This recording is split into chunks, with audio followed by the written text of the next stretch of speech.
बच्चे क्या बने, तो आपने बनाना तो अपने आप को शुरू करना है। हम ख्वाब तो उनके लिए देख रहे हैं, हाँ। मगर उस ख्वाब के लिए हमें जो मेहनत अच्छा देखें, मैं आपसे एक बड़ी पर्सनल बात शेयर कर रहा हूँ, मुझे पता नहीं करनी चाहिए नहीं करनी चाहिए, लेकिन मैं इस नियत से कर रहा हूँ कि इसमें शायद दूसरों का भला होगा। बेश जी कहिए। हमारी जब शादी हुई ना,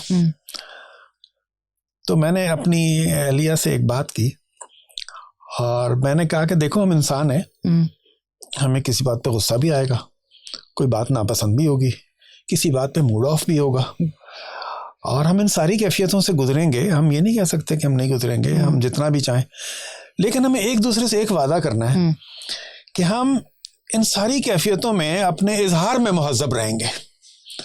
ठीक है ना, हम अपने इजहार में मुहज़्ज़ब रहेंगे और हम एक दूसरे की सेल्फ रिस्पेक्ट को कभी मजरू नहीं होने देंगे। क्या बात, ठीक है, क्या बात है।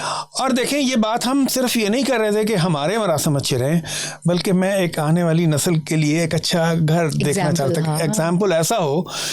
मैं कसम खाकर कहता हूँ कि मेरे बच्चे नहीं बता सकते कि माँ बाप की लड़ाई क्या होती है। क्या बात है ना, क्या बात है। नहीं, तो मैंने बताया ना कि माँ बाप को ये सीक्रेट जानने की ज़रूरत है कि आपके बच्चों की कामयाबियां अल्लाह ने कहाँ कहाँ रख दी हैं। आप बाज़ औक़ात उसका अंदाज़ा नहीं लगा पाते। अभी देखिए, मैं आपको एक हफ़्ता पहले की बात बता रहा हूँ। मैं कहीं गया हुआ था सुबह का वक्त, तो वो बच्चे स्कूल से लेट हो गए थे, स्कूल का टाइम हो गया था, तो अफरा तफरी मची हुई थी। तो खैर वो बच्चे हमारे सामने चले गए स्कूल। तो मैंने बाद में उनके अब्बू से पूछा, मैंने कहा कि सच सच बताना, तुम खुद छोड़ने गए थे स्कूल, कितने सिग्नल तोड़े, कितनी बार हॉर्न दिया रास्ते में, सही बात है ना। तो मैंने कहा तुम्हें ये परेशानी थी कि उसकी पहली क्लास ना छूट जाए। पहली क्लास तो वो नहीं थी, पहली क्लास तो सड़क पे थी। तो तुमने आज बच्चे को ये सिखाया अल्लाह कि हम जो है वो कभी ऐसी कैफियत पैदा हो जाए तो कोई बात नहीं, हारन बजाओ, निकाल लो ज़बान निकाल लो, उसको क्रॉस भी गलत तरीके से कर लो, दूसरी गाड़ी को ओवरटेक भी गलत कर लो, और जैसे मर्जी गाड़ी चलाओ, बस टाइम पे स्कूल पहुंचना है ना, बस, है ना। देखिए, तो हमें नहीं पता चलता हम गलतियां कहाँ कर जाते हैं। ये जो डिसीजन मेकिंग रूटीन्स हैं हमारे छोटे छोटे से, ये बच्चे नोट कर रहे हैं। मेरा जो बेटा है 3रे नंबर का, उसको मैं सुबह में अक्सर ड्रॉप करती हूँ। उसका पॉइंट आता है यूनिवर्सिटी का एक सिग्नल के ऊपर, शाहर कायदीन पे, तो मैं वहाँ उसको ड्रॉप करती हूँ। तो मुझसे अक्सर कहते हैं, अम्मी सुबह में ना वो 10 मिनट देर लगती है, वो वहाँ वेट करता है, फिर पॉइंट आ जाता है। तो कहते हैं उस 10 मिनट में मैं ये ऑब्जर्व करता हूँ कि लोग दीवानों की तरह गाड़ी चलाते हैं। और मैं आपके प्रोग्राम की तवज्जो से अपने पूछता हूँ जो मुझे हमें सुन रहे हैं। हाँ, बिल्कुल।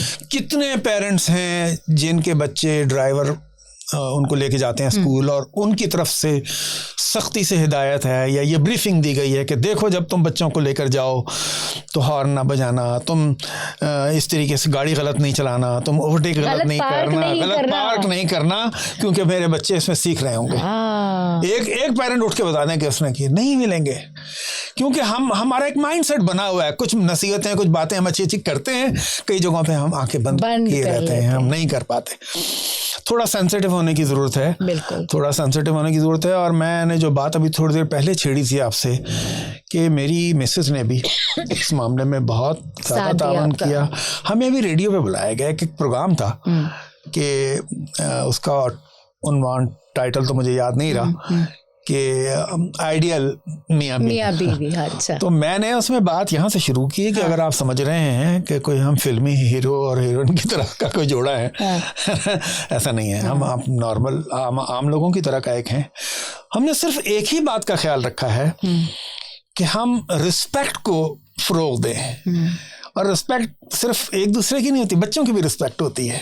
हम उनसे बदतमीजियाँ ना करें, हम उनको बिलावजह ना डांटें, हम उनको अच्छे लहजों में उनसे बात करें, हम उनकी बातों का जवाब दें तो उसमें भी एक तहजीब झलके। तो ये हमारे लबो लहजे में, हमारे स्टाइल में, हमारे काम करने के अंदाज में उन बच्चों की तरबियत के बहुत सारे सीक्रेट्स छुपे हुए होते। बिल्कुल ऐसे ही है। सलमान आसिफ सिद्दीकी साहब जो मेरे उस्ताद भी हैं, हमारे दोस्त भी हैं, ERDC के CEO हैं, उनकी एक वर्कशॉप थी 5 डायमेंशंस ऑफ पेरेंटिंग।